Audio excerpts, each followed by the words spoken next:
Michael, you had a really cool journey. Yeah, and I love podcasts because they're so therapeutic. I was one of those kids that I want to say was like fairly bright. There was like a lot that came naturally to me, but if you're disciplined about it, you can make the muse come to you, especially if you're regimented with what you're going to do every day. Europe, the biggest shock for me with Spanish people though is like they just don't understand the concept of time. Like they just don't, man. I wanted to just make a short film to the best of my abilities. There's a lot of things that I've learned that I couldn't have learned without paying that money. I think home is a feeling, but I'm getting a bit teary. Home is a feeling, but it's not. It's based in a place that might not exist anymore.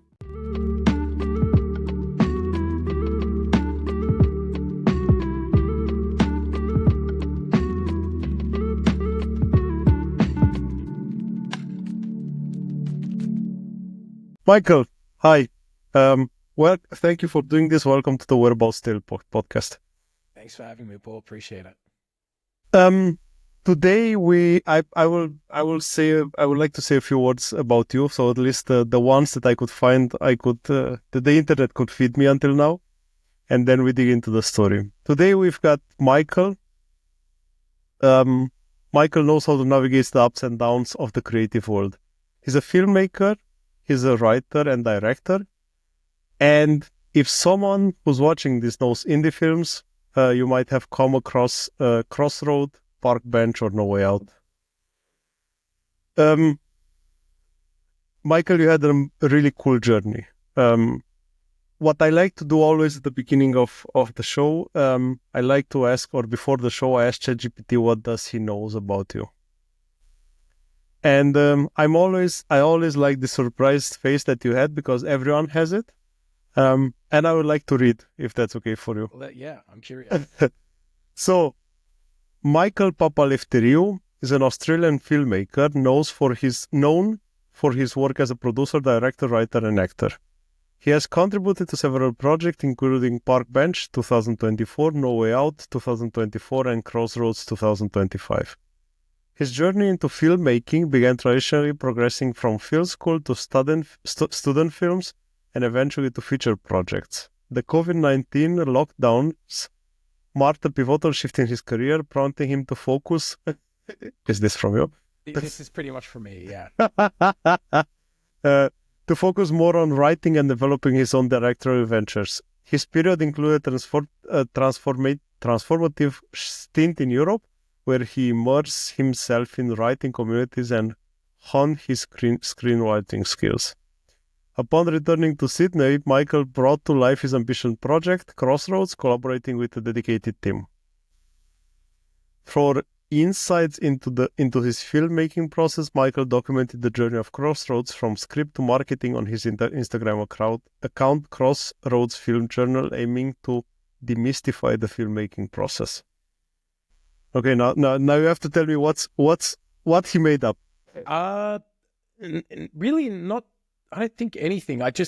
I'm surprised by the fact that like it's almost that first like 9/10 of it is like just copy pasted from like marketing stuff that I've had to do for Crossroads, like because you need like directors' bios and all this stuff. Mm-hmm. So that part's been copy pasted, but the last part was like ChatGPT really just like pulled in that extra social media connection, which I didn't write in. So that's interesting. It's always interesting for me because it's getting better and better, I have to say, from episode to episode. So in the first one, whenever I was searching for some, it was kind of hard to get a bit of it, but it's getting better and better. It's kind of scary for me, I must say.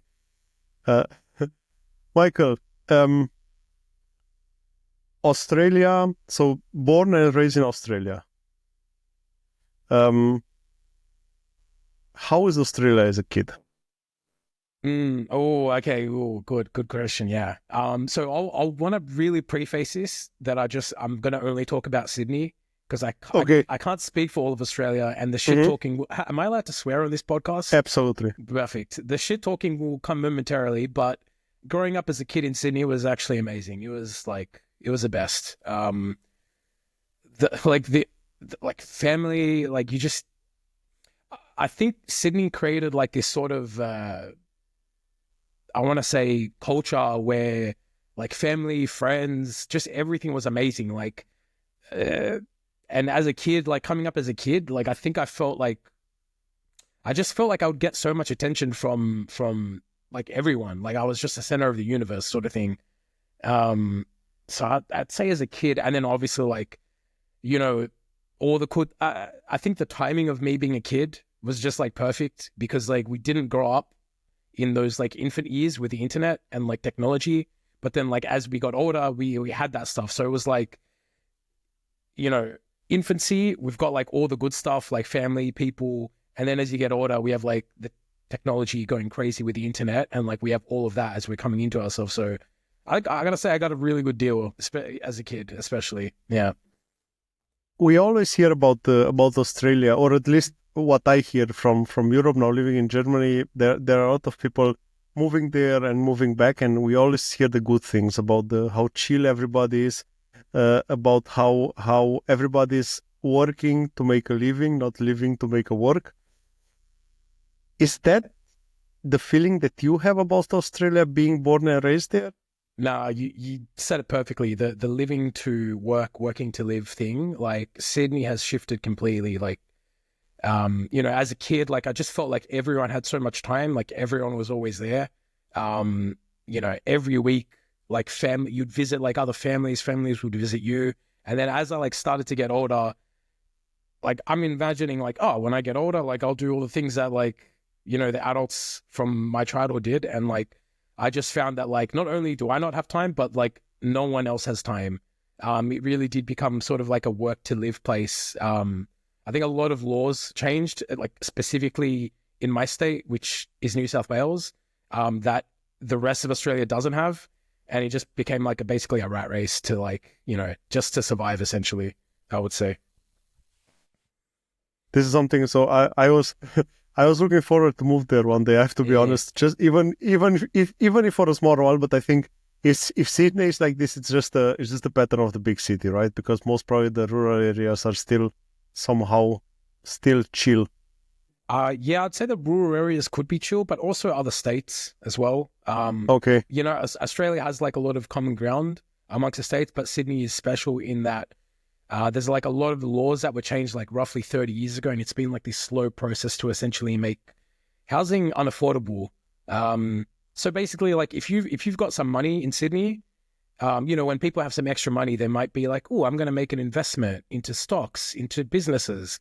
I'm going to just keep it in the bank. But if you live in Sydney and you don't like invest into property, you're just like, you know, you're throwing away free money essentially. So, you know, if everyone's investing into property, then like property is going to get really expensive and people aren't going to be able to afford like a place to live. So it's like a catch-22 with Sydney. Okay, interesting. How did you get into the creative world? Were you always a creative kid since you've been a small kid? Not really. I was probably a bit of a weirdo. But I always did like movies. I did like video games, but like when I finished school, I just went on like a bit of a binge with DVDs, like all those special features that used to be on the DVD. And I just realized that like filmmaking is sort of like, it's not this like club that like, it's not impossible to do. Like there are plenty of filmmakers that came up in the 90s that made their first movie and like all of a sudden they had a career. And I just realized that like it's an accessible thing. And once that part of my brain like unlocked, I was like just drawn. I couldn't see myself doing anything else. Did your parents supported this creative side? Definitely not. Definitely not. Just coming from like an immigrant family, like, you know, it's that fear of like, you know, we've always got to, you know, you got to save up, you got to buy a house, like otherwise, grind. That's it. I have to say that we talked before we started recording about your name, and I said I want to tell the story on the recording. Your name Papaeleftheriou. So it comes very easy for me to say it because your family name. I do see a Greek heritage there. I grown up while I was growing up. There was I grew up in communist Romania, and we didn't have the option to visit anything outside Romania. And there was a TV series which was called All Sails Up. It's the Romanian name is Toate Pânzele Sus, so basically the same. It was a Romanian series where there was a ship traveling the world. And that for me as a kid, that was my escape. Like every Sunday morning when that was on, that was the saintest thing that I had. And there were a lot of Greek names because they were traveling a lot with the ship from the Black Sea first towards Greece, the Cyprus, and then going outside to the Mediterranean Sea. And there are the names, they kept the origin of the Greek names, and I think I can remember all the names from and there was I think there was a Papaeleftheriou, if I remember it correctly, which was the head of the port. So the guy in charge of the things there. I need to say we've come full circle then. Yes, absolutely. It's nice. For me, it was, as I said, it was an escape from communist Romania because you had nothing, and that was you've seen that series and you think, okay, that must be amazing. For sure, I do understand the grind. I think that's something that all the parents have, and we are all taught by our parents. You have to work, you have to have a job. There is no other thing than you have to have a job. You have to go there every day and forget about dreams and so on, because we need to put the bread on the table, right? That's the thing. Yes. How did you went out? What was your school history? Let me ask you like this. Yeah, I love podcasts because they're so therapeutic and like, you know what I mean? Like I could pay for the therapist or I could just come on a podcast. This is great. Nice. Yeah, I was like, man, you probably heard like this story a few times, but I was one of those kids that I want to say was like fairly bright. There was like a lot that came naturally to me. I really studied my ass off with like maths. Like maths was something that didn't come naturally, and like, I put lots of time into it. One day that clicked, but honestly, like everything else came pretty easy. And then like in my last couple of years in school, like this switch just flipped, and like I did horribly. Like I don't know what it was, but like it's like you grow up, everything's easy, and then one day it's just like no. And yeah, then it was like I really had to grind essentially to get into secondary education, and like I ended up, it's so weird because I remember like the last semester I was like, oh, I figured out how to do all this stuff. Like I literally went from like, I remember in my bachelor's degree, like you've never seen more 50s like on a transcript, which means essentially that my professors felt sorry for me, and they just like, they just were like, you failed, but like good on you, here's a 50, you don't have to come back. And then at the end, it was like high distinction. So yeah, I figured it out eventually, but it was a bit of a rocky road. And then film school, I do guess. Yeah, that was film school, I guess. I like to say film school because it sounds better, but essentially just like university studying filmmaking, which is like not that worth it, I would say. Yeah. Isn't it? I hear this really often, that usually it's not what you expect when you go inside there. What did you expect when you went to filmmaking school? I expected to meet a bunch of other weirdos that would be 110% passionate about filmmaking, and that's what they wanted to do. Instead, I met like the coolest people I met were all internationals, and like they became like my best friends.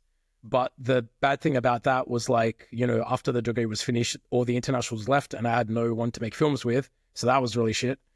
But the rest, I think I just met a lot of people that felt like they had to go to university. They liked films, so they studied filmmaking. And then like as soon as the first available option to do anything but filmmaking came along, they took it. Mm-hmm. Yeah. Okay.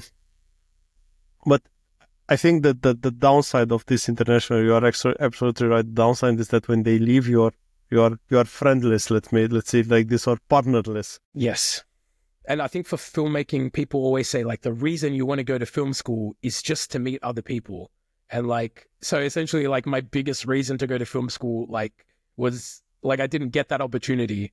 I still think about these people, great, amazing people, but I'm never going to get a chance to make a movie with them. Yeah. Finish the school. Then you thought, okay, what am I doing now? You said, like you said, that there's no one there that you can make a movie with. But still you had this passion, you had to go on. What was the process? Take us to the process. Yeah, so I did a bachelor's degree, and I sort of like, I really hated it. Like I grinded, right, for that. I didn't know this wasn't normal at the time, but this was my routine. Like I would wake up at like, it would be dark when I would wake up. I would travel like 2.5 hours to get to university. I would stay there for 8 hours, and then I would travel 2.5 hours back home, and it would be dark. And I didn't know that was like weird. So I just did not care about my bachelor's. And because of that, I didn't work on many sets. So with my, when I went back to uni to do a master's, I didn't want to make that mistake again. And I essentially really put myself out. Like I had like business cards that I would just leave around the university, that essentially said like, you know, I will help on your film for free. And that was it. That was a mission. Just get on as many sets as possible. And that's sort of what I did. Yeah. Still grinding, right? It's still grinding, but this time grinding with for the passion. Yes. And how did you? Of course, you got your first assignment, but then you say, okay, I like it. How was the first experience on a set? Man, I gotta try to remember my actual first experience. Oh my gosh, do I remember my first experience? I think I really do. I remember like the first few sets I was on felt very like, I want to say like not what I imagined. Like it wasn't the cool thing that I imagined. It was sort of like, I don't know. I guess it's like a look behind the curtain, and like you see that it's not all magic. Wizard of Oz type of story. Yeah, I guess, yeah. And like, of course, like when you're first starting out, like you're working on like other student projects with other people that have never done it. So it's sort of just like, you know, there's people that really have that energy, but it's not warranted. And there's people that just don't have the energy. So it's like the worst of both worlds. You've got like the fakers, and you've got the people that are authentic, but they don't know what they're doing, which I was. So yeah, it's like a bit of a like hard reality, I guess. So it was, yeah. It's quite interesting because I hear a lot of times, of course, now for you develop as a success story, but you hear it quite a lot that in fact that when you develop the passion or the hobby into a job, it's not the enjoyment is not as it was at the beginning. Have you ever felt that you're not in this grinding of throwing away business cards trying to get on sets? Have you ever felt that you are on a set path to failure? That I'm on a set path to failure. Yeah. I think I wouldn't say yes to that, but I wouldn't say no. I think it's the way that the question's framed. Like I wouldn't consider it like a path to failure, but there are days where I'm like, you know, I've had some of these days recently where I'm like jobless, and I'm like, man, I've been doing filmmaking for like 10 years, and I've got like no prospects on paper. And like you start to spiral, and you start to like second guess yourself. And in those moments, you feel like a bit of a failure, but then like you go to bed, and then the next day you're over it, sort of thing. But I would never say that like and it's weird because doing Crossroads, like there's a part of me that feels like I've left it all on the table, sort of thing. Like I did my best and I put it out there. And honestly, I would be content if I never was on set ever again, because like I sort of hit a high that I wanted to hit all these years. And I've seen a lot of hard truths, and like the truth is that like not just it takes a lot of work, but it takes a lot of fortune, it takes a lot of money, it takes a lot of time. And like as you get older, you have less and less of those to give away, I guess. if that makes sense. So, but I would, with all that said, like I wouldn't feel like it was a waste of time or that I was a failure in any way. No. Yeah. Why I'm asking this question, because the thing is that everyone is facing that moment in which you think, okay, this is leading nowhere. I'm pushing, I'm grinding, but there's nothing that can get me out of here. And I think that's important to give the message for everyone that there is a tomorrow. Like you said, you go to bed, I wake up tomorrow, and then I'm a different person who with hopes. Yes. How did you began the creation of your first movie, Michael? My first movie, the one that I directed, I knew that I didn't want to work with actors. Like I knew that I didn't want to work with like people that I didn't already know. Like I wanted to work with friends. So I basically thought about like which are my two most kooky friends that would be in my project. I had them in mind, and then I wrote the project around them. Like it was essentially just like two people having a conversation. And it sort of just came like, who do I think these guys can play? And that sort of dictated what it would be. Yeah. Okay, so it went into the characters, and you build a movie based on the characters. Yeah, and oh my gosh, funnily enough, I wrote that script in the airport in Romania on a stopover.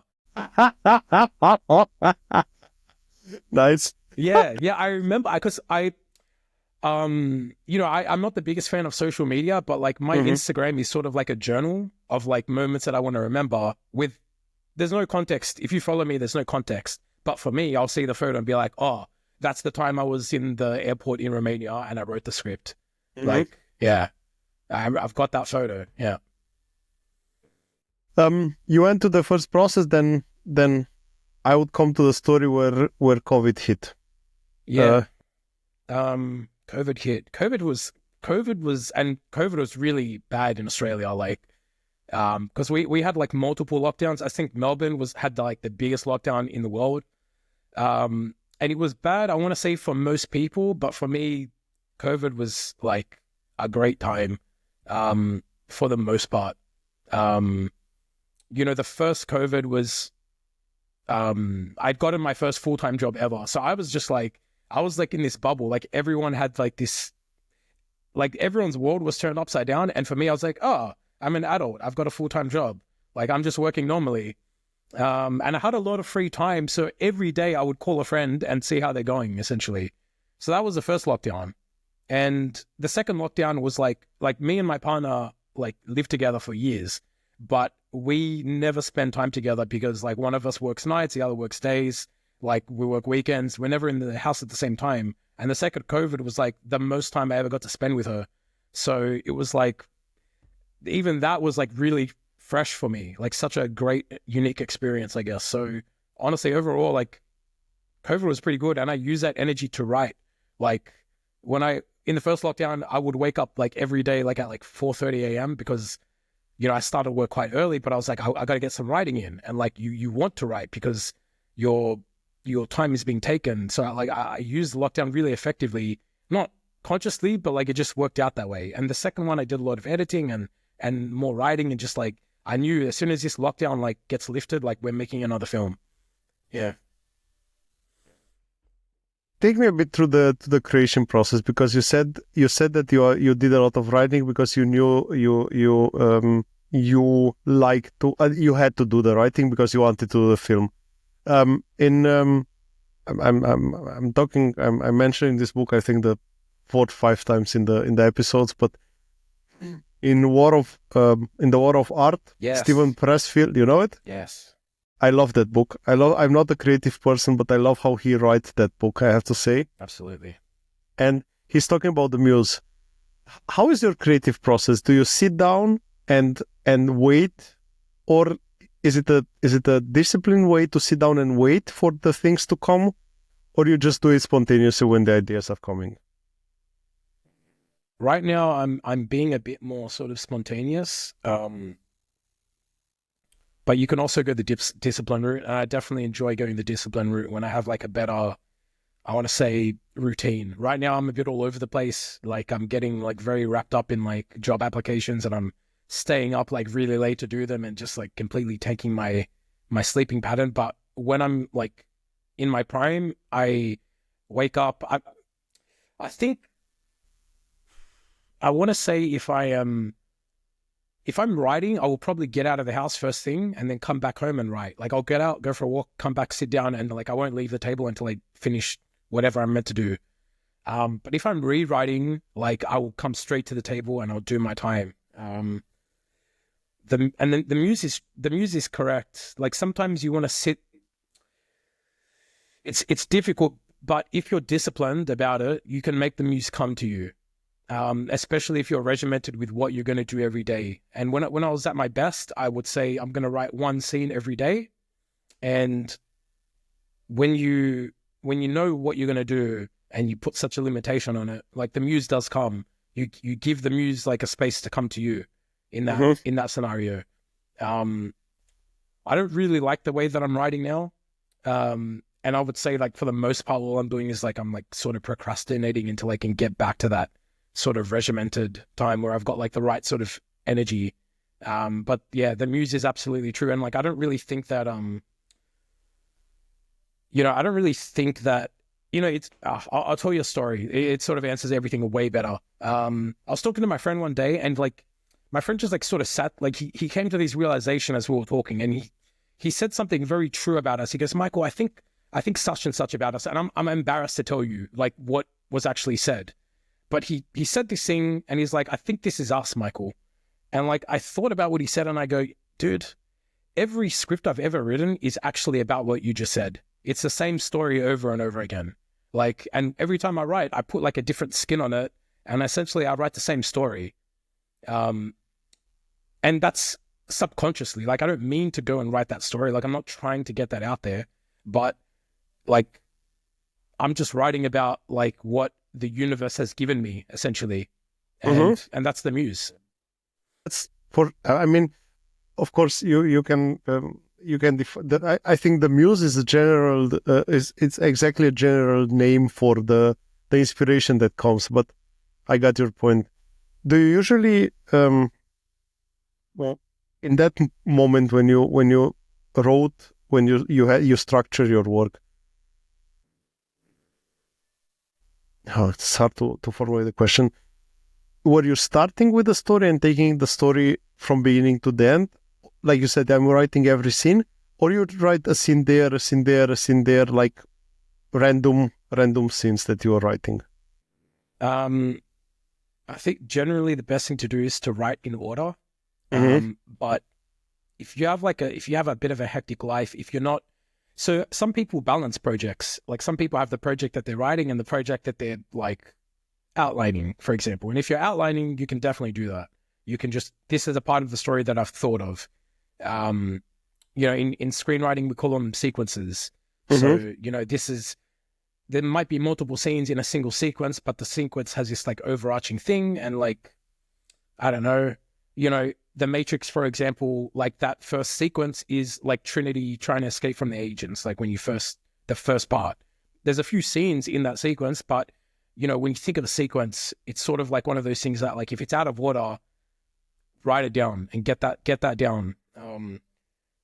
Because it's sort of more of a bigger idea thing. But I think when you're sitting down, like it's very important to think about like what you're writing now in the context of what you wrote yesterday and what you're going to write tomorrow, and make it fit specifically, if that makes sense. So you've got to be in that mindset where you're not jumping around, and you know what came yesterday and you know what will come tomorrow.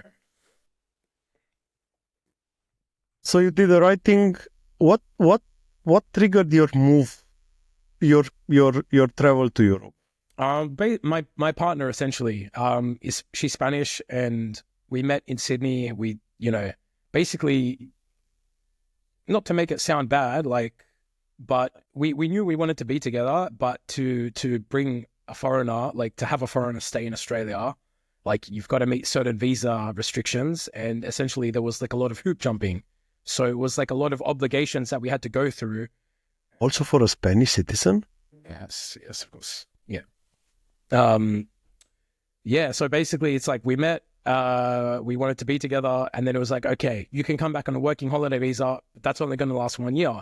So for us to go to the next step, which is a partnership visa, we've got to tick all these boxes on the working visa. And then we're in the partnership. Then when we're in the partnership visa, we got to tick all these boxes to get the permanent residency. So it was like, as soon as our obligations finished, she'd been away from home for a long time.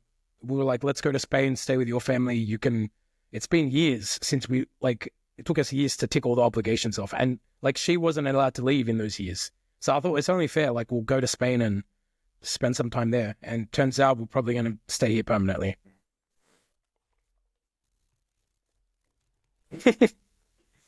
How the story of first of all, it's crazy. I didn't know about living in Australia, but and I always thought that living in the Schengen space in Europe, you have a special status, but not for Australia. Then,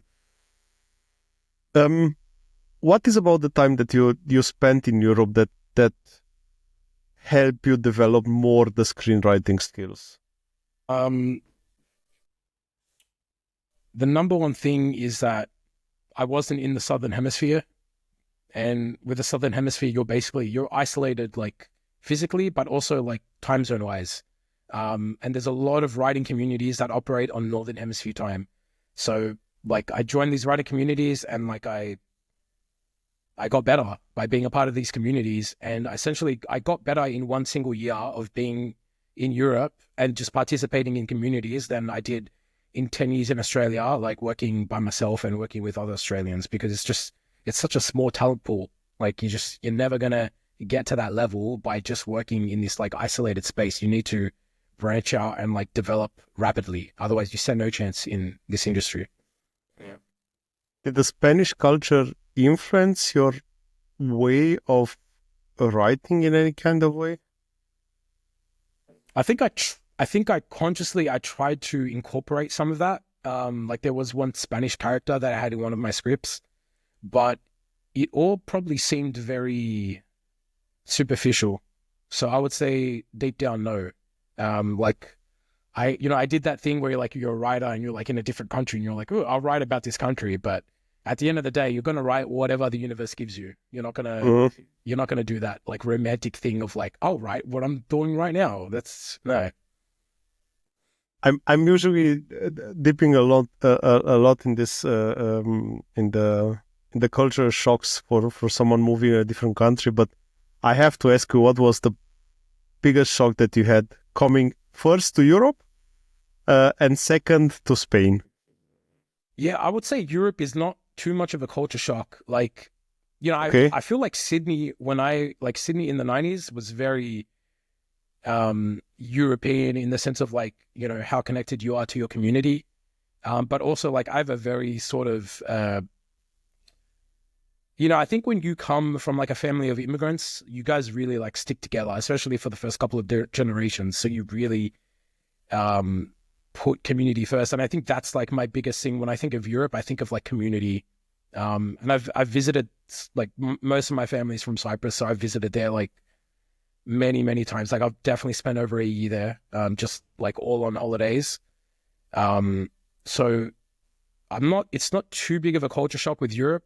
The biggest shock for me with Spanish people though, is like, they just don't understand the concept of time. Like they just don't, man. If you say, hey man, do you want to meet at this place at 6 o'clock? And they say yes, like they're going to get there at 7. And like there's not going to be any problem. Like you were wrong for being there at 6.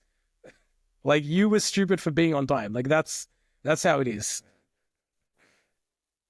What about the dinner times? Oh, yeah, that is quite awkward. But here's the thing where I give the Spanish some slack. Like again, Sydney is just such a like nanny state. Like, because I met a lot of Spanish immigrants over there, and they would always say, "Oh, dude, Michael, why are all the bars closed at midnight? Like, why can't we do anything after midnight in Sydney?" And I'm like, you know what? You guys have a point. Like, it does suck. Again, a lot of laws got introduced. But the thing is, when I came back to Spain, it's 11 p.m. and the sun is still out. So, dude, like the night has just started literally at midnight. Like, that's why.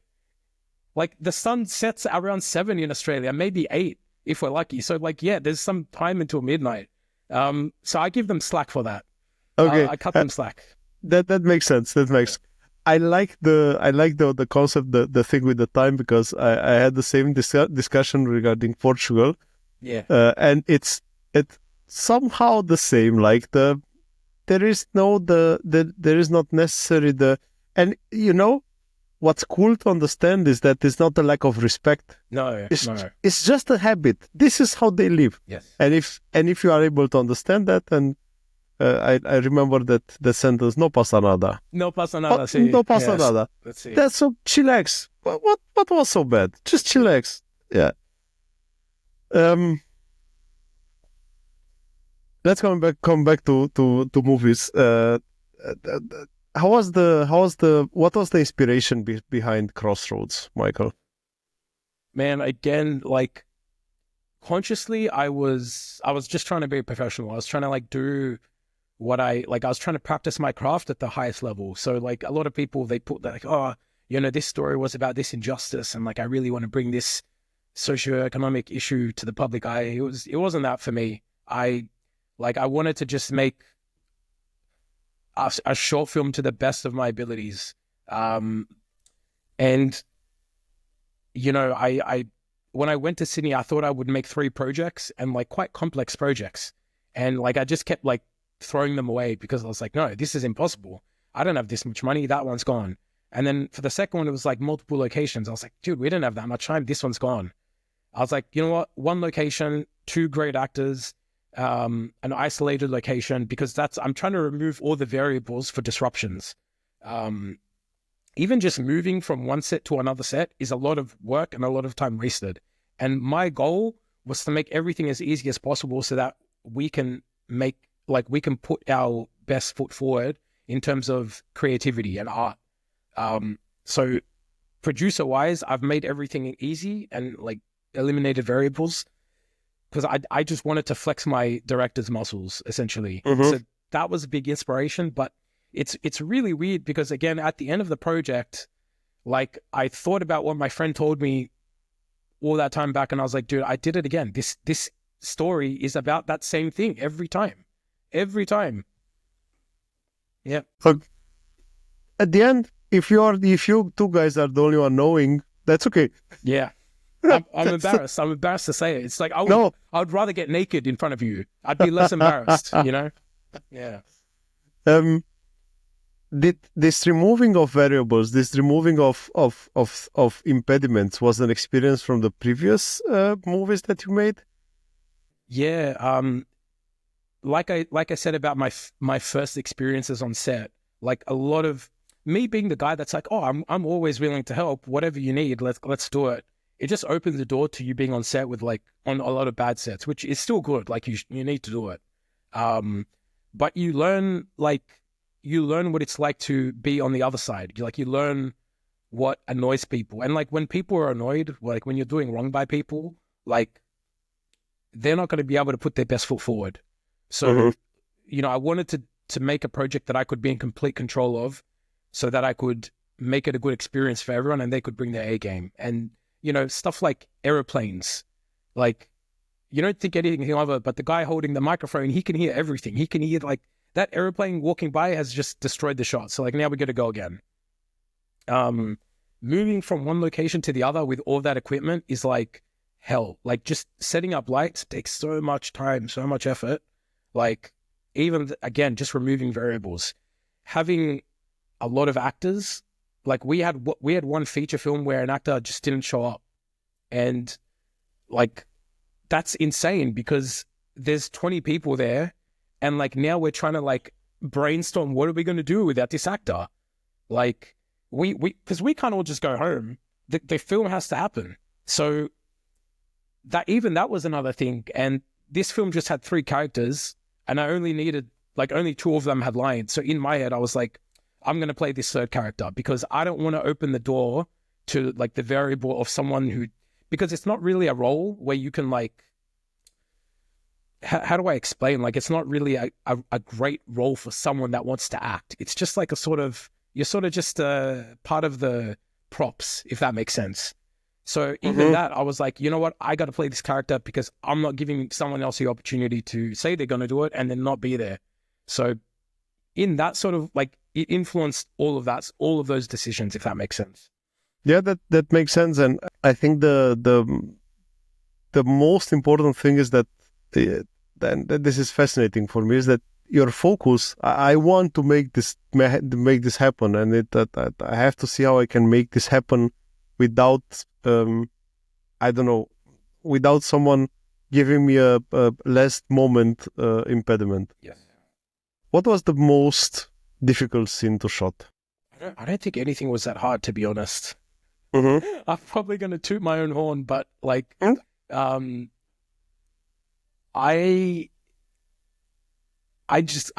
can't, like, you can never be over prepared for a film. You can never be over prepared. So I try to get as close to being over prepared as possible. And that ends up being like a relatively smooth shoot where like, it's not that hard technically. And that's what it was. It all just sort of like went by. Like, I wouldn't say there was anything where I was like, this is hard. No. Okay. It's fine. Yeah. Besides the fact that you took out all the, let's say, all the unpredictable stuff, was there a moment during while shooting the film when you changed the initial story? There was one moment where we changed the story a little bit, and it was there's this character, and he's giving the other character like not a fake name, but he's giving his like professional name, Joseph. Mm-hmm. And as they're talking, blah, blah, blah, like more and more happens and like memories start to come flooding back, and she realizes that she knows him. So she uses a different name, the name that she used to know him by, which is Joey. And I had the names like mixed up. I had them backwards. I had the character coming in as Joey and her being like, her saying Joseph at the end. But then from like, me and the actor spent so much time in rehearsal, so much time like nailing down the story and what it was about and like the power dynamics. And the actor said like, she shouldn't call me Joseph at the end. She should call me Joey, as if to be like, you're beneath me. You're a child. You've got like, and he didn't say all that, but like he just said Joey. And I was like, click, click, click. That makes so much sense. That like flips everything upside down without like really changing much. But it, like, if you're paying attention, it does heaps. That was like that moment for us. Yeah.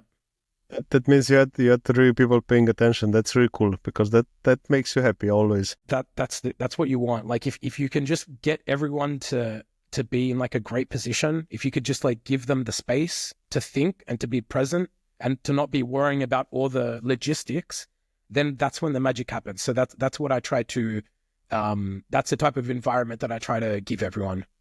Mm-hmm. The German language, complicated language, but it has some words which they have no matching in different languages. And for this case, when someone is thinking with the situation, they have one word for this, which is called mitdenken, and it's really impressive because there is no other language that has this combination of think with the situation, think, not only think, but think with the situation. That's important. Is that German? Yes, German. Yeah. Mitdenken is German. Yeah. That's interesting. I love that. It's I will rant a bit about it, because it was completely impossible. Though it felt completely impossible at the beginning to learn it. But I have to say it's kind of an engineering language, because if you know the base of, I don't know, 2,000-3,000 words, you can build out the other words. Gotcha. So it's like of course you have an article and you don't match the grammatics and so on, but to speak it, it's not so. How are you with Spanish? I forgot to ask you. I can get by, but I haven't really given it the time that like I need to. Yeah, I do go. I'm enrolled in classes, but I don't really go, man. I just like, I feel like my life is not in order, so I haven't sat down and given Spanish. Like I've mostly self-taught. Like there are classes here in town, but like I started teaching myself like when I met my partner, and like because of that I can get by. Like if you come, I can I can be a tourist and I can get you around and we can go to restaurants and I can talk to the waiters and stuff. But if anyone wants to talk about like philosophy or like anything remotely complex, like forget it. I can't do it. And like my what's it called? I'll always speak in the first person about everything. That's where I'm at. Yeah. Are you living in a big city? No. Okay. We're in the least touristy place in all of Spain, I would say. That makes it complicated. Yeah. Because usually when you are in a big city, most of the people are speaking English. Yeah, not many people speak English here. Okay. Yeah, it's a treat just being able to speak to you, honestly. Like, yeah. Yeah, the learning of a new language is always a challenging but funny situation when you think afterwards about it, and you think, man, all those stories that you sum up are amazing. Let's go back to Crossroads. I'm sorry for ranting left and right. I love the rants. I'm telling you, man, this is therapy for me. So I'm loving it. And I think I have to say another thing about learning a new language. I think that you're saying you're not putting the effort, but as soon as you are able to speak, that means you already put some effort there. Yeah, maybe you are not on the level that you want it to be, but that's a different story. Yeah, I've gone backwards because I put all the effort into it when I wasn't in Spain. And then once I got to Spain, I was like, whoa, my life is a bit hectic. I don't have time for Spanish. So now's the best time to learn, but I'm not putting the time in. Our brain is the master to find excuses for us. That's it. And it's no, we can know today is raining. No, I cannot learn German. It's raining. It's resistance. Exactly, it's resistance for sure. What do you hope that the audience is taking away from Crossroads, Michael? Honestly, I hope that the audience like watches it and just like asks, where is the rest of it? I want to see the rest of the movie. You know what I mean? Like, I hope that it's an amazing scene because it's just one scene. Like, there's no jumping in time. And I just hope that when it's finished, they're like, I want more. And like, I wish there was more, but there isn't. Okay. Yeah. Nice. I like it. How complicated was to release? What were the biggest impediments that you had in the release process? I think the biggest issue for me, and it's the reason that I have the Instagram. The Instagram is essentially like a journal. It's a how to, it's a how to make a short film, but like on a budget. So like all my previous shorts were like around $1,000 in budget that I directed. I've worked on like bigger projects of other people's, but I never put more than about $1,000 into a project. And this one was like about 15,000. So, there's a lot of things that I've learned that I couldn't have learned without paying that money. But how many opportunities does a filmmaker have in their life to go like 15 times their usual budget? Not many. So the biggest thing for me is that all the stuff that I've learned now with regards to, marketing, release, even what we're doing now, I couldn't have done it without putting down that money. And what I would like for other people, and that's why I've got the Instagram, is like, I'm being forward and I'm being very transparent with everything I've gone through, all my decision making, good and bad. And when someone else decides to take the jump, they don't have to make the same mistakes I did. They don't have to fall to the same pitfalls, if that makes sense. Because some of the things that you don't know, you're not going to be able to learn until it's too late. And you shouldn't have to spend $15,000. You shouldn't have to spend such a big budget to make those mistakes, I feel. That's impressive. What made you do the Instagram account first? Where was the idea coming from?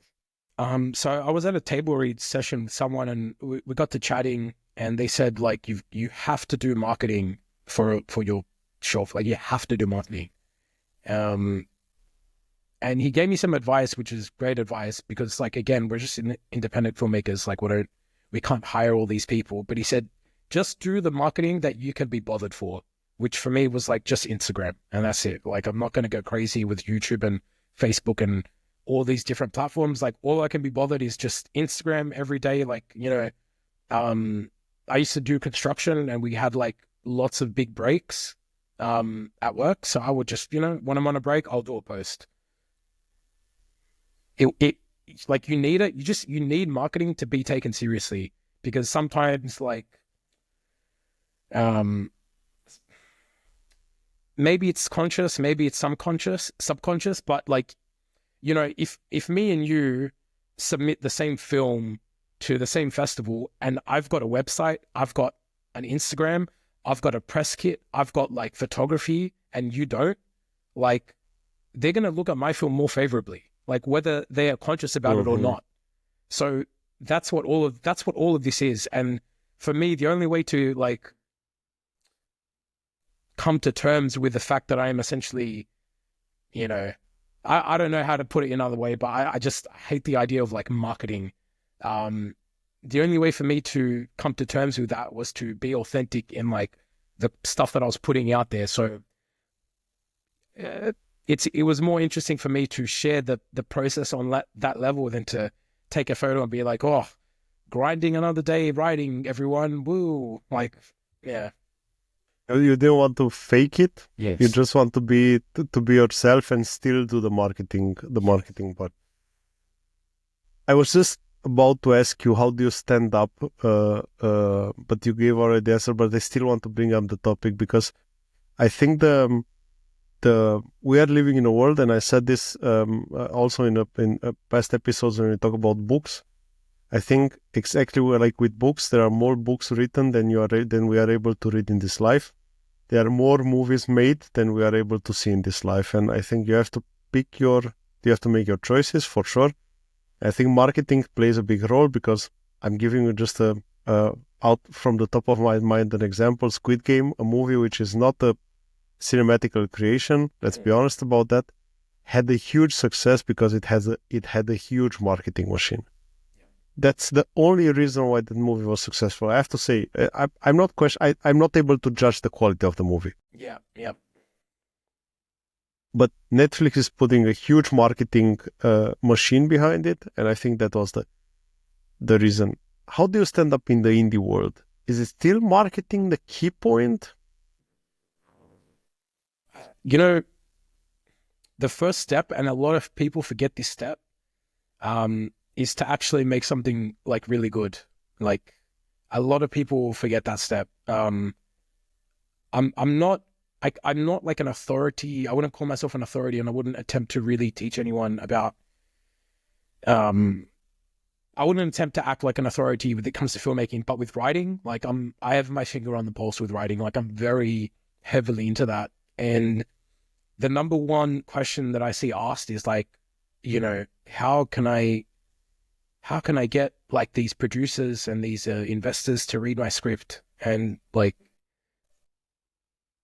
I've never seen anyone ask that and have like a good script in my life. Never.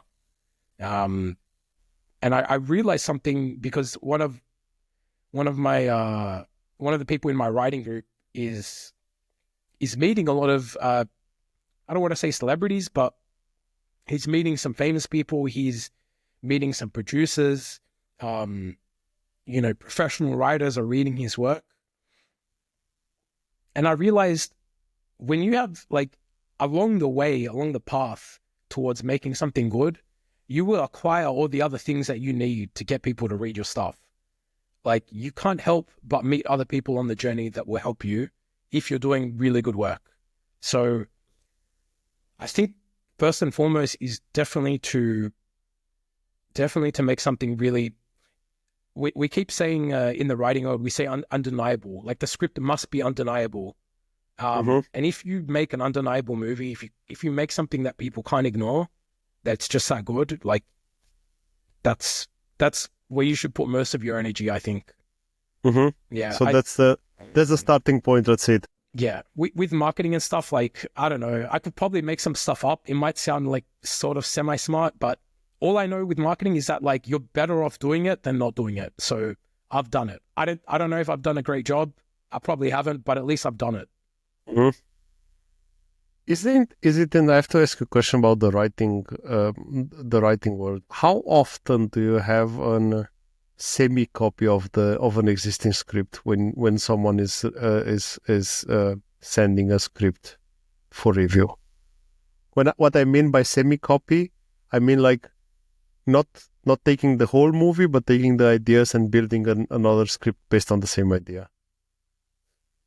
Do you mean like how often do I see a script that is very similar to something else? I want to say almost never. Whenever you write a script, it's called comps, which is essentially like you're trying to tell the reader it's similar to this movie and this movie. But it's never usually a one-for-one. Again, like to be undeniable is to be like so fresh that it really is not comparable. I'm sure I've seen like stuff like what you're talking about, but it's stuff that would have been so bad that I would have just forgotten about it. Like the stuff that sticks out to me is stuff that I've never seen before. Exactly. I mean, this is for sure. This is the best one. Like you have the original stuff, and that's something that sticks out for sure. You talk about budget. Was that own funds, or did you manage to fund it? Yeah, it's all my own funds. Like when I came back to Spain, I always thought we would stay in Spain for like a year, 2 years, and then go back to Australia. So my big plan was like when we go back permanently, I'll come back with like some scripts. Okay, so because like the plans changed, my plan was like, all right, I'm going to go to Sydney for 6 months. I'm going to make some short films. And what I'll do is I'll work for 4 or 5 months. So I went back, I got my old job, and all I did was work, save money, and then I took all that money and like put it in the project. That give you an extra freedom that you wouldn't have had with getting the funds from someone or some entity? Definitely. I think the thing that people underestimate with getting funding is that it takes a lot of work to get funding. I've just looked at like some of the government funding bodies, and like you look at like the requirements and your brain just implodes because you're like, man, I'll just work a regular job and save myself. Like screw this. Like this is like working another job, but like without the guarantee of money at the end of it. You know what I mean? Like it takes a lot of work. But I would say yes, for the most part. It's like, like I'm not going down the route of like diversity. Like I don't have to think about like including, certain people to tick boxes. The story doesn't have to be about anything pertinent to like our current times. It's just whatever I want it to be. And I don't have like some independent investor saying, oh, I want my brother to be in it or whatever. Yeah. Makes sense. You were talking about festivals. How is the grinding here, Michael? This is one of those things where you will not know until you try to do it yourself.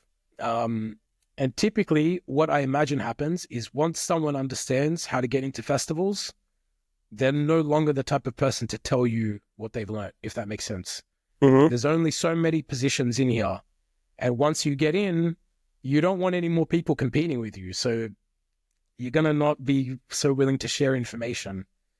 I read once that this is all like, I don't know if substantiated is the right word. This can't be proven.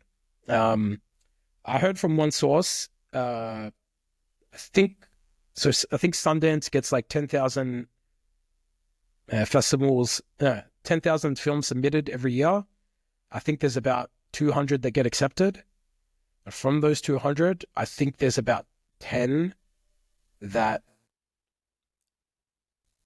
are actually submitted, which means the other 190 come from knowing the people there, talking with them, showing them the film privately. This is just what I've heard, apparently, from someone that went down this path. I can't prove it. I don't know if that's real. It's just what I heard.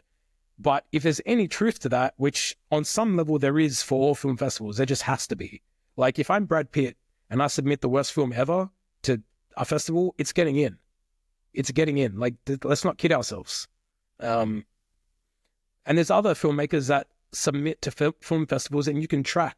Like, you can track whether someone has depending on what platform you submit with, you can track whether someone has actually clicked the link, how long they have watched the video for. And I know for a fact that there's been people that have submitted projects, the link has never been clicked. So I don't know, man. I honestly don't know. I think it's physically impossible, most probably, to watch the 20,000 or the 10,000 that you receive, for sure. But still, the frustration is there when you think that you submitted your work there and they didn't even bother to open it, because that's something which impacts you. I had in one of the previous episodes Leo from Emergency Break, which is a rock band from UK, and he was also organizing a festival, and he said that he has 1 day festival. He's the second edition this year, and for I think 20 slots, he's getting about 2,000 applications, and this is insane, man. This is insane. So you have an I'm a newbie. I have no idea how the process, but do you have standard platforms that help you to do the application? Do you usually apply on their websites? How is the process going? So typically it happens 2 ways with applications. Like there's film festivals that you apply to on their own website. Like you go to the website, you upload it on their website. But for the majority of film festivals, they all go through this other website called Film Freeway, where you can upload your project and then you can submit it to like multiple film festivals at once.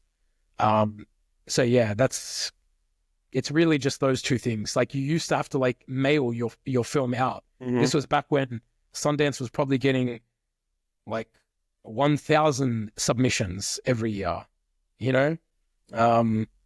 Yeah, times change with the internet.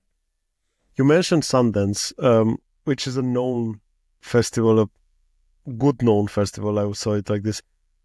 How many, it's a stupid question, and I'm sorry for this, Michael, but how many festivals are, how many film festivals are?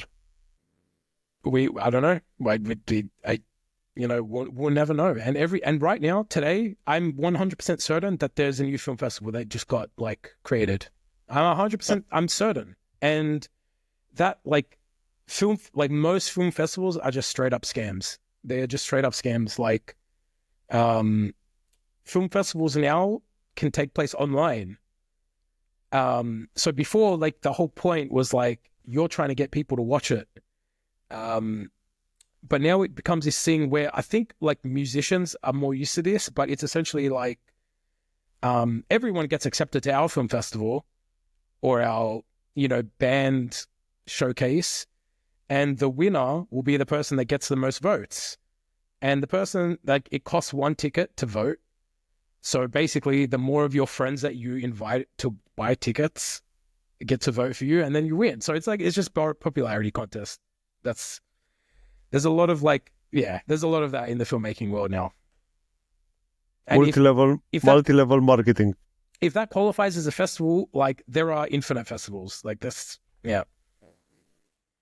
It's a money printing machine. Yeah. You are feeding your own ego with your own money. Yeah. That's a great point. It's all sad because it should be about art. It should be about the creation process. It should be about the things that the passion that we talk about at the beginning. It should not be about money. It should not be about winning. It should be about people meeting and exchanging experiences and exchanging. Because I think a big part of a festival is that you are there. You meet other people like you. Meet all the weirdos like you said at the beginning. The irony is like, I love what you said about like, it shouldn't be about being a winner. And like when you start out, and probably up until I made Crossroads, like I had that in my mind as well. But now having done Crossroads, I feel like I've won just by doing it, which I've never felt about anything else before. So that's probably why I feel like there's a part of me that feels like I left it all out there, and like I'm content. Again, I'm content if I never make another film because I got to do it properly how I wanted to for once. Yeah.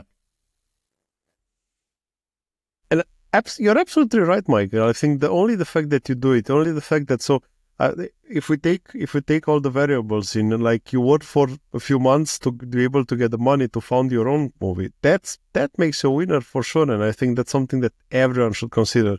Even if you win a funding from somewhere, that's also something that can be considered a win. And it should be about the experience. It should be about talking to each other, about exchanging, I don't know, ideas, about building creative groups, about, I don't know. I'm an idealist and I'm sorry for that, but this makes me sad.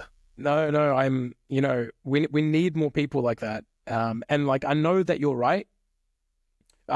Weirdly enough, I was having this conversation with my partner today where it's like, you got to remember like the small victories, because now I've made this film, and like a year ago, like that would be mind blowing. But now that I've made it, I'm just like, like I don't celebrate that I've done it. It doesn't stick there. It's not in my mind that I've done it. And like, you need to, like, that is the goal. And I've actually been thinking a lot about people that I used to work with, and like, just, the egos of like thinking that you're better than everyone else, and like the ego of being like, oh, I'm just going to make this project, and then after I make this project, like some rich guy's going to give me $1 million, and like that's when I become rich, baby. And it's just like, I thought, like, I used to always like feel so like dirty when people would like show me that part of themselves, because I'm like, dude, here we are together, like both broke, like I thought we were in this together, like I thought our hearts were in the same place. But then like you just let that other part of you like slip out. And now I realize I'm working with someone that's just like mentally is just not in the same place as me. Yeah. You can play lottery to win. That's it. And maybe you have bigger chances. Like you don't go to the creative process, you don't go to the writing, you just buy lottery tickets. The ego is the biggest problem, Michael. The ego is something that, as bigger the ego, and Mogul that said something in an episode in a podcast I've seen a few weeks ago, that as bigger is the ego, as sensitive we are, because everything is affecting you. Maybe that's why I'm so sensitive. Oh gosh. That's another thing that I've been talking about in my writing groups. Like, there comes a point where you must develop some sort of ego, because there has to be a point where someone tells you, I don't like your script, and you say, my script's fucking amazing. And like, I'll tell you now, like everyone that has ever sold a script eventually came to the conclusion that their script was amazing. And I only say screenwriting because so many few people become professionals at screenwriting. So you have to literally be like, it's beyond the gold medal. Like, it's beyond winning a gold medal at the Olympics. Like, there are so few of them. There comes a point where you realize I have to be different to everyone else. So at some point I must stop taking everyone else's feedback and I have to stand on my own 2 feet. But at the same time, you need to really humble yourself at the beginning to like learn from everyone else. But this is a really good point. Do you think about the script as being yourself? It is yourself, but there comes a point where it detaches.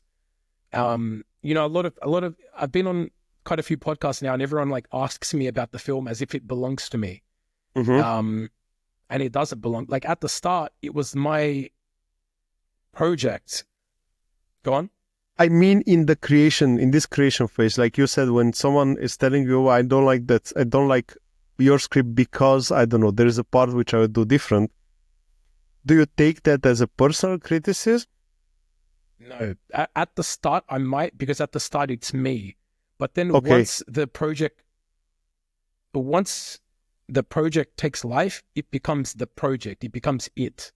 Mm-hmm. And now you must write not to make your script. You must write to make the script. Like this, you have to make that thing as good as it can be. Like, it has nothing to do with you. You can't make it into what you want anymore.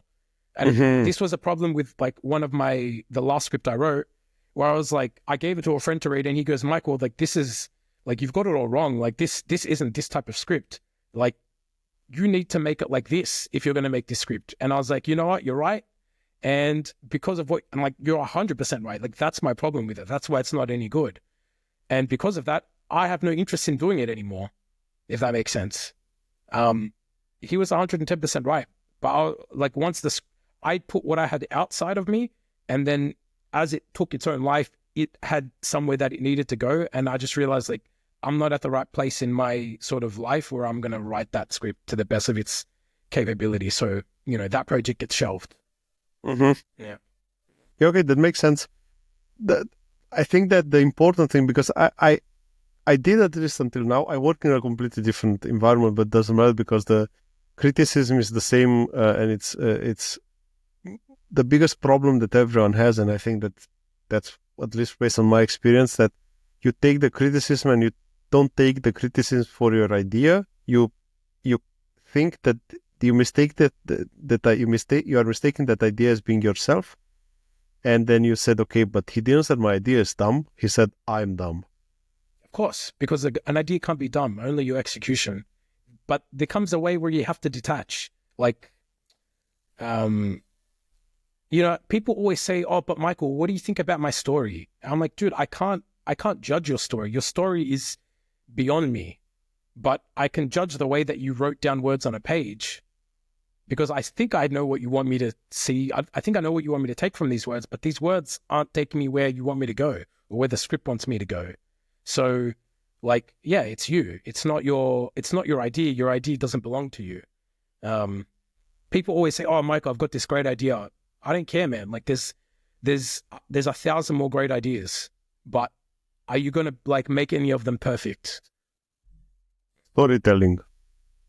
At the end, is storytelling. Now that Crossroads is done, Michael, what's planned next?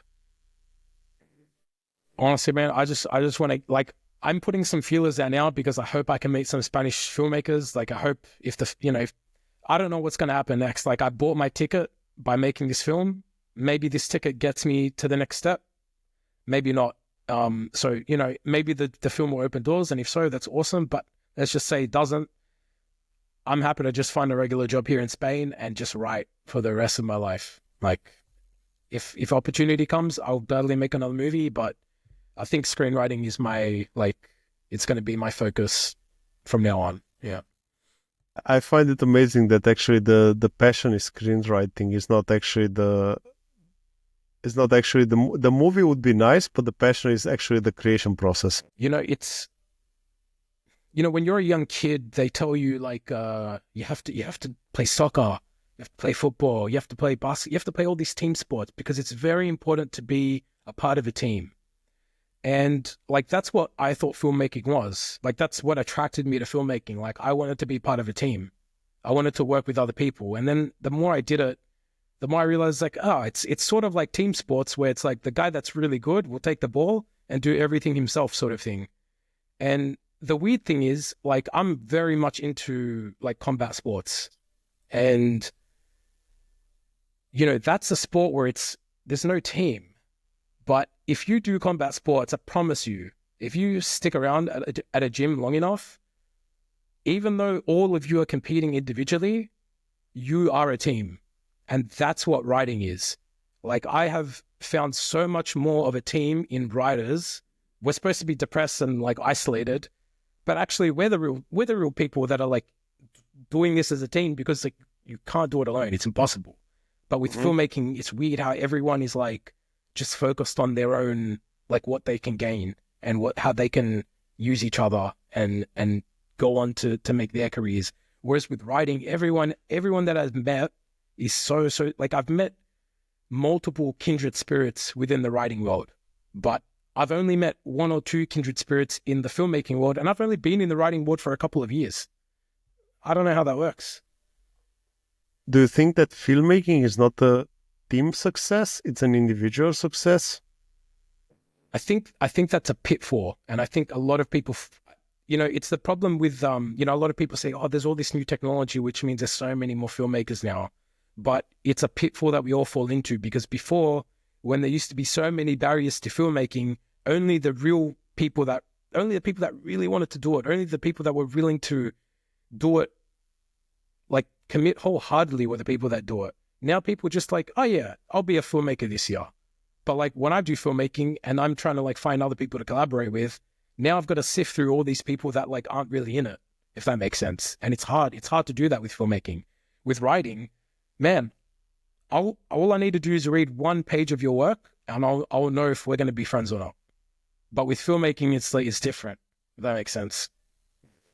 I think filmmaking at the moment, because of YouTube and all the other techniques that you have, correct. It's easy to start with, but I think good filmmaking is a different topic.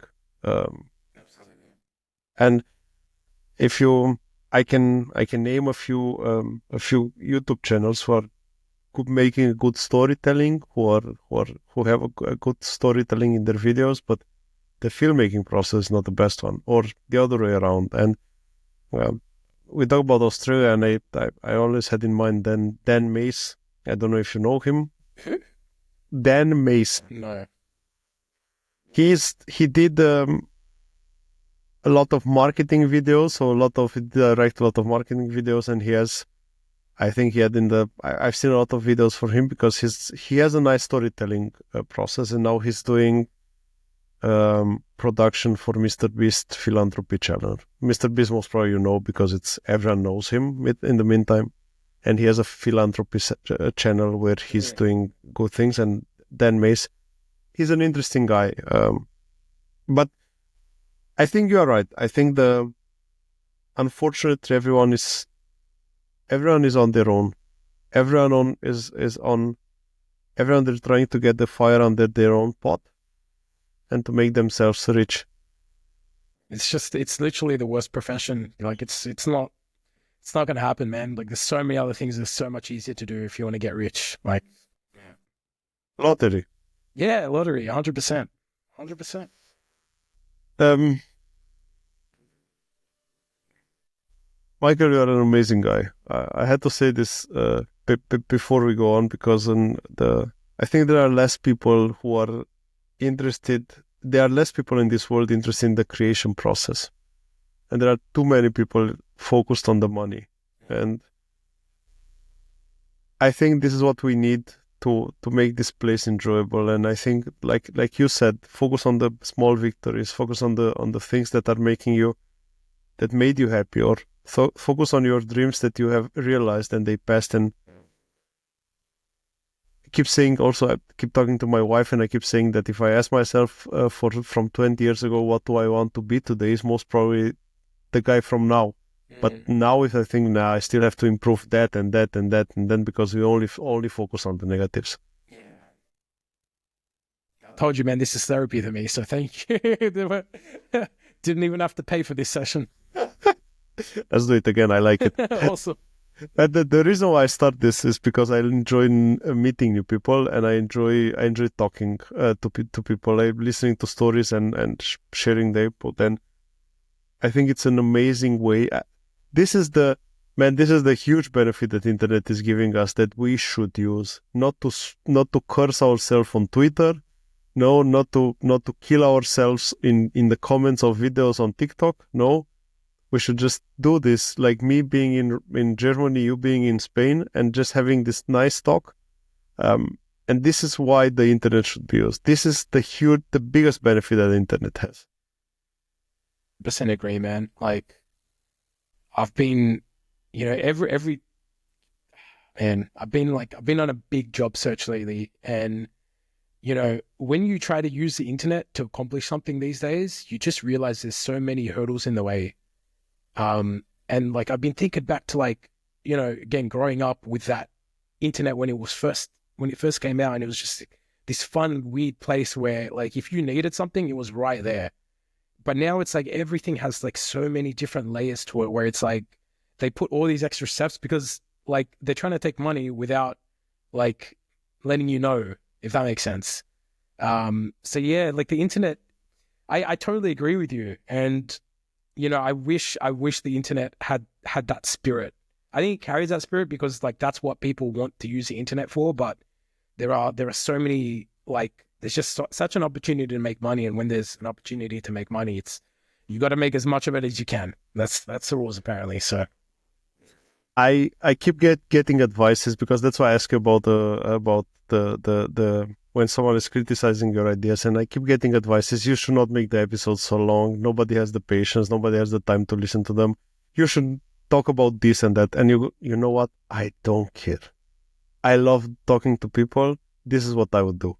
If someone will watch, I'm happy, and I say thank you now to everyone watching. Subscribe, like, all the other stuff. But if you say it's too long for you, just don't watch it. There is so many things to consume on the internet. Don't take this one. Just take something else.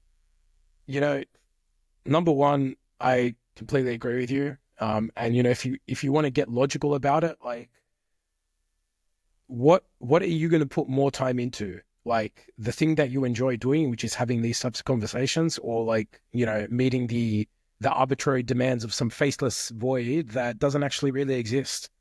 I think you put more effort into doing what you like. And number two, like, I like listening to podcasts that feel like I'm just eavesdropping in on it's two friends. Like there's three of us at a table, but my two friends, they're having a really amazing conversation and I'm just listening. Like those are my podcasts that I like listening to. Every single podcast, I can remember some very vividly. It's sort of like this. It's just two people talking. And yeah, there might be like, you might have like a certain subject that you want to talk about, like we have today, but at the end of the day, we're going deep in whatever direction we feel like. That's exactly a podcast to me. Michael, before we wrap this up, I have my rapid fire questions for the end. You know, I listened to that episode you recommended to me, and I didn't remember the question, so I feel like I didn't prepare. I have more. I tried to, because I have the standard one, but I try to have also the ones adapted to the guest that I have. So I will start with the one adapted for you. Michael, if you would be able to master any skill instantly, what would it be? Gymnastics.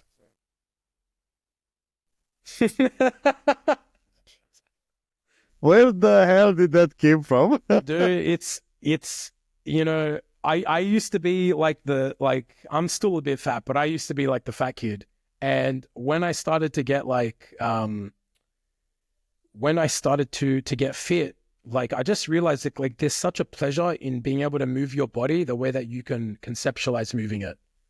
And I think gymnastics is like the ultimate like control over your body. So honestly, like, you know, it honestly like just it takes so much work to make those improvements.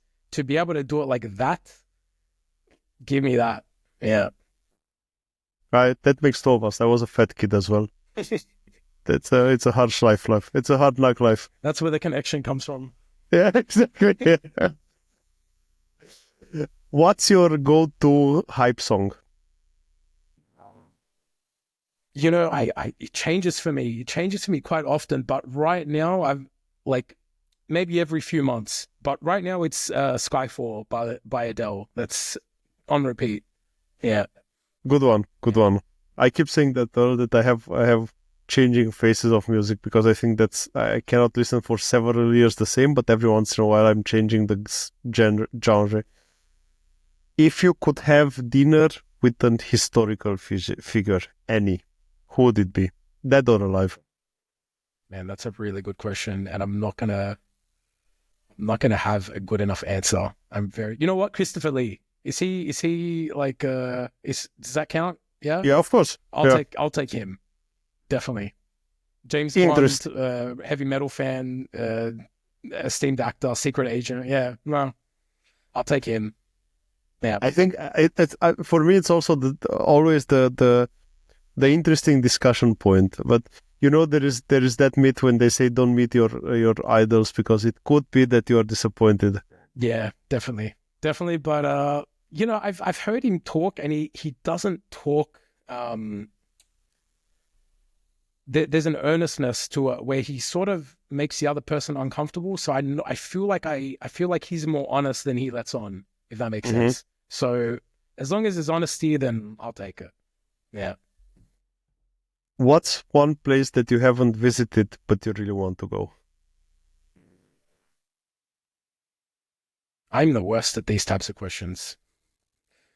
I'm just so content. Like, honestly, I can't even, there's nothing that really sticks out too much. Then I would ask you a different one. What Nice. would be that one place that everyone should see on this earth before they die? I think everyone needs to go to the Great Barrier Reef in Queensland. I think everyone needs to go on a cruise, go out for 1 hour and scuba dive like in the reef. Don't scuba dive from the shore, scuba dive from the sea. That's the best thing I've done, probably. Yeah. Good recommendation. The last one adapted to you, then I go to the generic one. If you would have to give a TED talk tomorrow, what would it be about? It would be the TED talk on how to learn rapidly. I got into screenwriting here in Europe, and like I was just amazed that I learned so much so fast, and I just wondered, like, why did I make so much progress? And I started to do research, and I made that comparison between writing and combat sports, and being an Australian, like, we are so isolated, and generally when people want to practice a skill in Australia, they will seek out people from overseas and make a very big trip of it.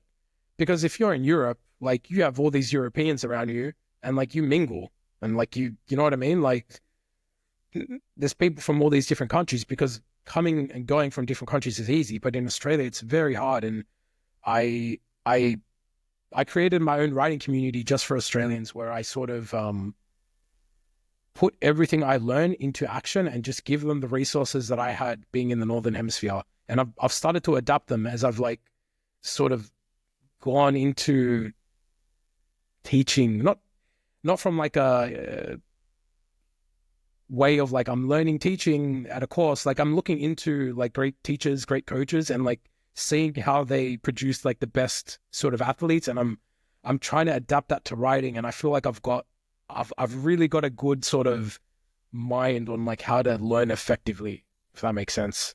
Yeah. That could be a topic for a book. Definitely. Talk about books. A favorite book. Favorite book. I really love The Little Prince. Maybe it's a bit cliche, but there's not too many books that I've read that have just like slapped me in the face and like humbled me like that book has. Yeah. The Little Prince is, I think, is one of the best ones from the literature, and I think that it never gets old. And as well as the Animal Farm from Orwell. I read it recently for the first time. I've never been so angry.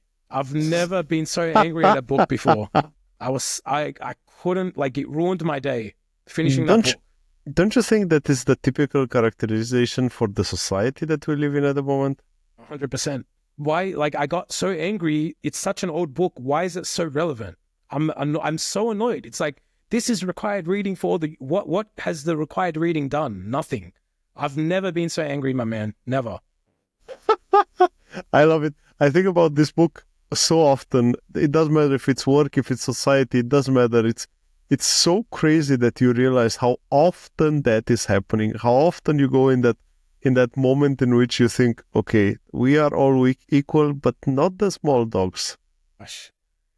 Gosh, it's so like, it's so in your face with its subtext, but it actually is so subtle. It's like, you think it's in your face, but like what's in your, it's like a trick.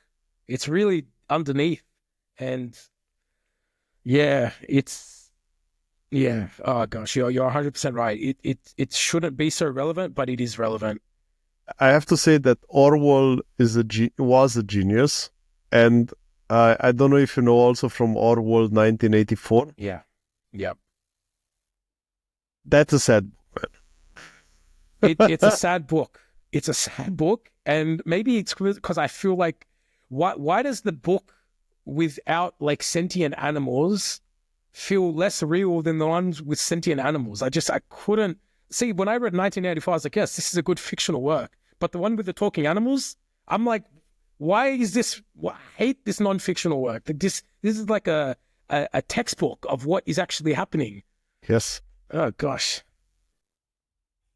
And Michael, the last one, and I think I kept it for not the last one, the one before the last one, but I kept this, this question close to the end because I think it's a sensitive or a special question. A favorite movie? A favorite movie? Okay, yeah, gun to my head, because it's really hard for me to say my favorite movie. But if you put a gun to my head, I'll say Fallen Angels, the Hong Kong film from Wong Kar-wai. Yeah. Okay, I don't know it, but I will take it as a recommendation. But you must watch Chungking Express before you watch Fallen Angels. That's the only. It's not a sequel, but it's sort of like a mirror, if that makes sense. Mm-hmm. Yeah. Very, very weird movie. Yeah. Do you have something from the mainstream that you think it's worth mentioning? I will mention Before Sunrise. Yeah, it's one of those movies where like if it sucks you in, then like you're just gonna love it, and like it sucks me in like nothing else. And like if I try to explain it to someone that hadn't seen it, they'll be like, "Oh, like this sucks. Like I'm not watching that, Michael." But like it's one of those, like it's a romance movie, and it's like you're recommended to a male, and they'll be like, "Ugh, I'm gonna watch that," but then they watch it and they're like, "That was good shit, man." That was good shit. And if you don't really like the first one, you will love the second one. It's the superior movie, but my favorite is the first one. Yeah, I get sucked into that so hard. Are you a fan of French cinematography? You know what? I need to watch more French movies. Please tell me. I don't want to mention the obvious, because the obvious, it's always the Louis Define collection, so Le Gendarme in any kind of way, but that's the obvious one. But my father is a huge war movie fan, and there was a movie who came every once in a while in the TV, and it was called Où est la septième compagnie? So English is Where is the Seventh Company? It's the story of French of the. I'm smiling because I already remember the storyline. It's the story of the French Seventh Company during the Second World War, escaping the Nazis. It's such a joyful comedy.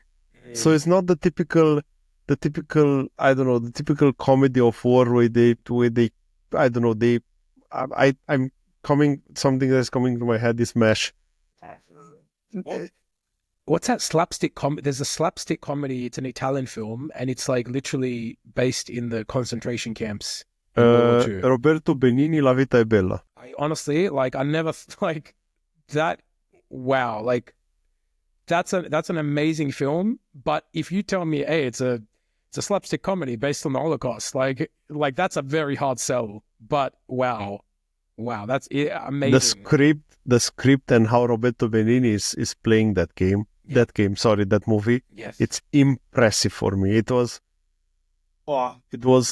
hard because you know where he is, and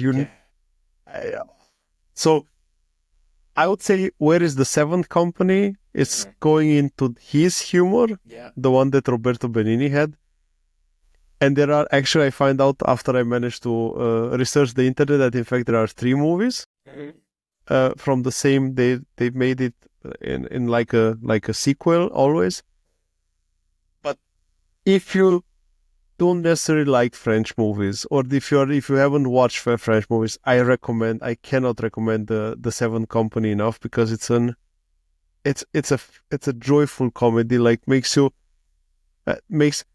I will never forget that. Spoiler alert, but I will never forget the moment in which they were running away from the Nazis, because they were prisoners and they were walking, and they stole a tank from the Nazis. They wear their clothes and they were pretending to speak German, and you have to see it. Okay, yeah, it's a fun movie.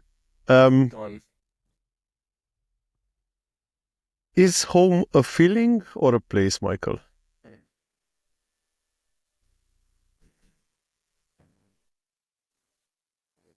I think home is a feeling, but I'm getting a bit teary. Home is a feeling, but it's not. It's based in a place that might not exist anymore. Yeah, going back to Sydney and just seeing like a lot of like just how things have changed like since I've been gone. Even like like I found myself driving like in my car. I'm like, when I drive from point A to point B, I go the same way every time because like in the middle of point A from point B, there's this thing that I'll go to. For example, like I don't know, like a shop or someone's house, but that person might not be living there anymore. That shop might not exist. So it's like the reason that I would take that path there's no point to it. I'm going the long way for nothing. And like, I just caught myself doing that constantly. Like I would have to go from point A to point B and I just find myself taking the long path because I am just subconsciously like home, but like that's like the physical world has changed and like I still feel like I'm somewhere else, if that makes sense, but I'm not because that place isn't there anymore, if that makes sense. Mm-hmm. So it is a feeling, but I think for me, like I always think back to like where I came from and where I came from, like just, time goes forward, not backwards. So it's not there anymore. Everyone that is going through this expat experience is going into the same direction where they say that you don't belong in that place anymore. And you also don't 100% belong in your adoptive place. So it gives you a bit of a feeling of being in between. That's very I think you're right on the money. I think with me and with Sydney and with being like an immigrant sort of family, I know like technically like I'm not an immigrant, but like Sydney's a place where like you might not feel like you belong even if your family is from Sydney. Mm-hmm. Because it's just like such a variance on cultures and people, and just depending on like what area you come up in, you might not belong.